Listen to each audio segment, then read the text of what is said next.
na ng dispensa ang Bureau of Customs matapos magreklamo ang aktresta si Bella Padilla dahil sa sobra o malaking pagpataw ng buwis sa ibiniling produkto online.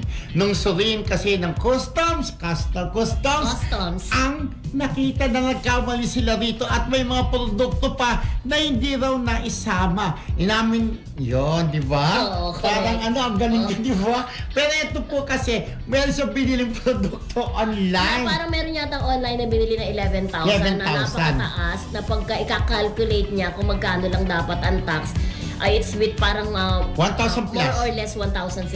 1,000. Pero umabot ng 4 plus yata. Ang sinisingit. So napakalaki nga naman, di ba? So syempre, di ba, kapag yun ang power ng social media, nanawagan si Bella sa Bureau of Customs. Bureau of Customs.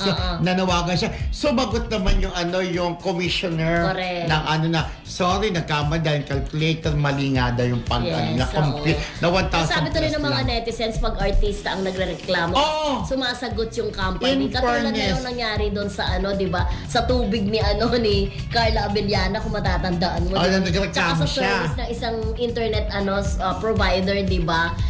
Kumbaga, sumasagot sila pero pag mga ordinaryong tao daw, yung mga reklamo, deadma daw sila. Parang gano'n naman talaga, parang mas hindi kasi nga, tulong din naman yung social media, di ba? Kaya napaparating nila yung kanilang parang hinanakit o yung parang nila, reklamo. Ito nga daw, yung commissioner, nangyayari raw talaga. Ang manager ni Bella, na parang naging ng sorry. Naayos naman, 1,000. O nga naman, kahit naman artista ka. I-appreciate ni Bella yun, yung pag-reach out sa kanya. Pero, ibig sabihin, kahit kung tutusin, kayang bayarin 4,000. Kumbaga, barya lang yun sa kanila. Pero hindi kasi makatarungan. Pero hindi yun sa pera, kundi dapat maging yung justice. Parang tayo na sumakay sa taxi papuntang... 700? Nung papunta ng Cebu, Ni Kim Chu. Ni Kim Chu sa Nogaliches, pupunta kami ng Cebu. Mura lang yun, From Quezon City, 700 lang. 800. 800. Ay! So, Kristo, ayan. So, Pom Nogaliches, itong bumurahin pa lang, 18 pa lang yun. Dapat 200 lang kasi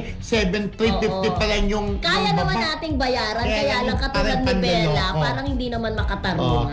Parang hindi yun hindi yun sa pera na kaya naman na bayaran nga niya. Pero teka muna, hindi naman to dapat ang parang pili niya panloloko. Pero nga inamin naman nila yung pagkakamali nila na mali din yung calculator. Parang sira, di ba? Yes. So at least nag-reach out sa manager ni Bella, si commissioner ng Bureau of Customs.